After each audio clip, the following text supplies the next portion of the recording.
그런데 오늘 윤 대통령 측이 공수처의 2차 출석 요구에도 응하지 않겠다는 뜻을 밝혔습니다.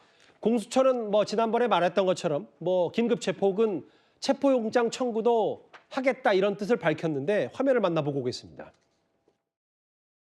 내일 출석하시기는 어렵지 않나 그렇게 보고 있습니다.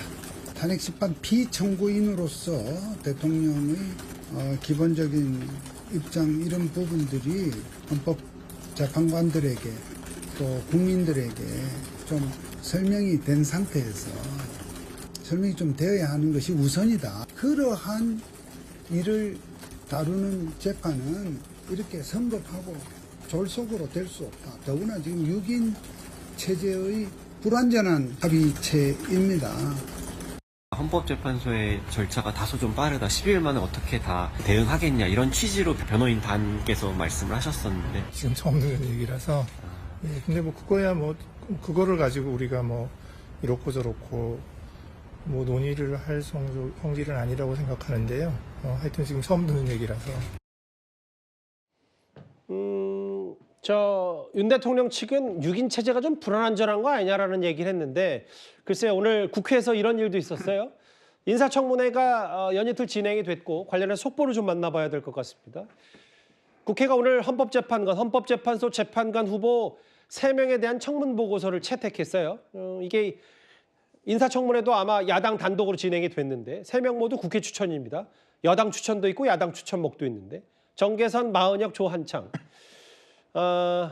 한덕수 권한대행에게 임명해야 된다고 야당이 이제 압박을 하고 있는데 일단 이현정 의원님, 네. 인사청문회 청문 보고서가 채택이 됐고 한덕수 권한대행이 임명할 수 있냐 없냐를 두고도 여야의 공방은 있었지만 이렇게 되면 어떻게 되는 겁니까? 이제 헌법재판소도 9명의 구색을 갖추게 되는 건지 결국 권한대행의 결단이 남았네요. 그렇죠. 그러니까 지금 이제 국회 추천이기 때문에 국회에서 이제 어떤 임명 절차만 거치면 예. 이제 마지막 임명권자는 이제 대통령이 하게 돼 있습니다.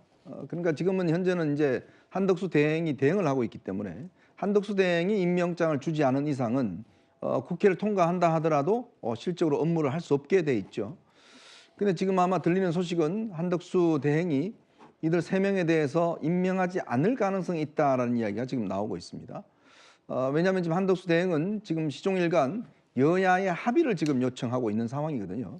그리고 또 이 예전에 아마 기억나실 겁니다만은 박근혜 전 대통령 이제 그때 탄핵 국면에서 그때 야당 의원 그때 이제 추미애 대표라는 이런 사람들이 이야기했듯이 대행이 이런 걸 임명하면 안 된다라는 부분들을 지적했지 않습니까? 즉 대행이 할 수 있는 어떤 권한의 범위에 대해서 지금의 야당 인사들이 예전에는 사실상 이 권한 대행은 임명을 할 수 없다라고 주장을 해왔는데 이번에는 이게 국회 추천이라서 해야 된다 이런 주장이거든요. 근데 그때도 사실은 국회 추천 대통령청을 떠나서 사실상 이제 임명을 하면 안 된다는 쪽으로 이야기를 하다가 지금은 상황이 이제 바뀌어진 거기 때문에 아마 이런 부분에 대해서 한덕수 대행이 지금 국회에 어떤 여야 합의를 요청하는 것 같습니다. 즉 여야 합의가 하면 본인은 다 할 수 있지만 여야 합의를 하지 않는 부분에 대해서는 본인이 헌법적으로 할 수 없다라는 그런 기본적인 원칙을 갖고 있는 것 같아요. 그래서 지금 일단 3명에 대한 임명을 본인이 하기 어렵다는 입장으로 지금 정리되어 가는 것 같고 특검법도 마찬가지 같습니다. 이렇게 되면 이제 6명이서 사실은 이제 지금 심리를 해야 되는 그런 상황입니다.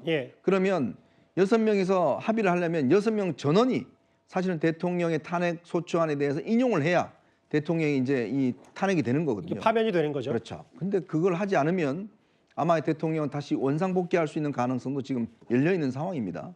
자, 그러니 이 문제 때문에 지금 야당이 지금 한덕수 대행에 대해서 지금 탄핵안을 또 내겠다는 거 아니겠습니까?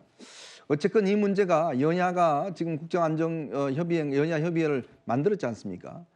그 부분에서 뭔가 전적인 사안에 대한 총체적인 어떤 합의가 없으면 아마 이 3명의 임명 이거 자체는 좀 어려운 국면으로 가지 않겠나 싶습니다.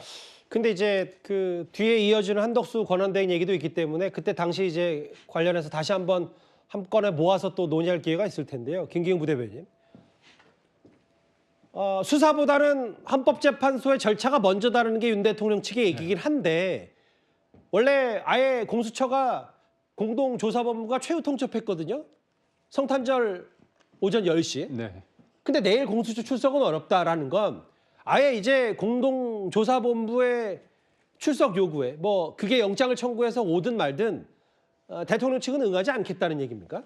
제가 볼 때는 25일을 좀 거치고요. 27일 날에 이제 헌재 변론 준비 기일 아닙니까? 예. 그렇다면 이제 기자들이 언론에서 그리고 국민들이 과연 그렇다면 공수처 수사에 관련해서 대통령의 입장은 뭔가 그리고 기자들이 계속 물을 겁니다. 그렇다면 제가 생각할 때는 지금까지 2차례 소환 날짜를 정했죠. 그렇지만 3번 정도 얘기를 했을 때 2가지 어떤 경우의 수가 있습니다.